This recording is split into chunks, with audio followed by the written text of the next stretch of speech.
Scott, first off, congratulations on recently getting to the 500 game mark in the American Hockey League. Has that sunk in yet? Does that take an off season for that to sink in? And what do you make of that milestone?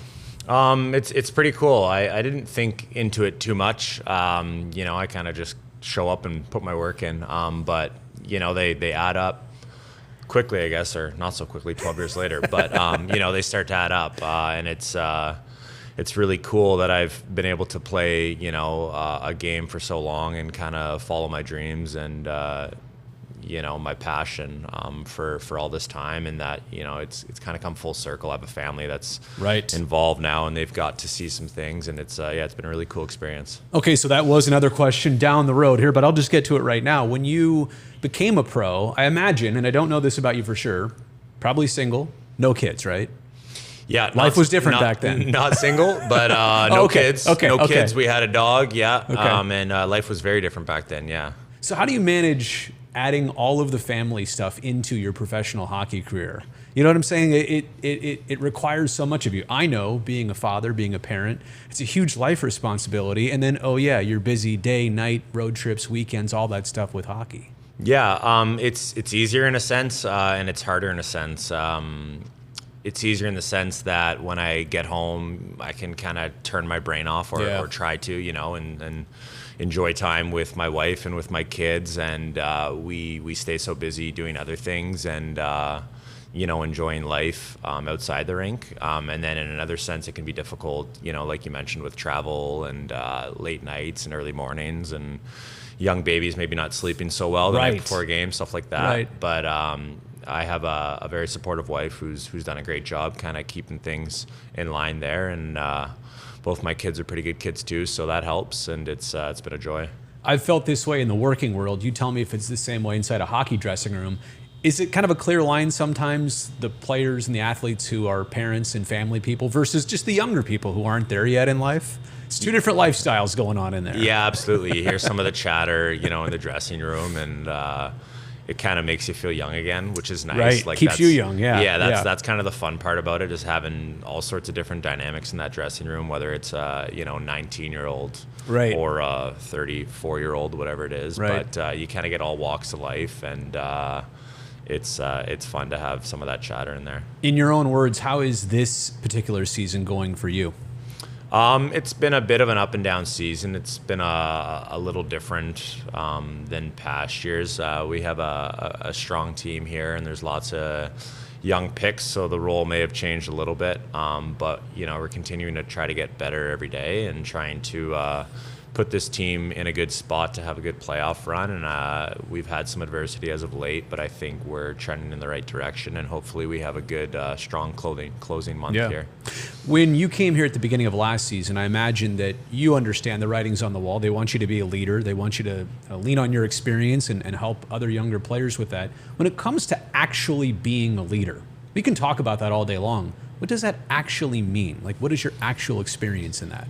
I don't think it's anything forced. I think it's kind of in one's nature. I think I've always wanted to lead as a person, whether I was young or old or whatever. And now it's just, I feel like I'm vocal enough as it is. So it's having a voice when the team needs it, or helping a young guy along when you see that he might be struggling, or just being human with them, just gaining relationships with them, and being vulnerable at times, letting them know that you've been there, you've seen it, or you understand what they're going through. And so that's how I try to do it. I just try to be a good friend to my teammates, and people feel more comfortable and are willing to put their bodies on the line and work harder and play better. I think what I'm taking away is that you can't force it, though, right? You can't be a leader and put that on everybody every single day. Like, that would get old. Right. It has to happen organically, and I think we have a good leadership group in that room that gels well with the team. And so when you find that good combination, then things start to line up, and you start to see it kind of snowball in the right direction. I would think after 500 AHL games, this league and a lot of its teams and players inside and out. But you've also had, some experiences in the National Hockey League. What can you say from the player perspective is the biggest difference between those two leagues? The speed, it's just a big step in pace, and maybe not even just like the skating per se, but the decision making.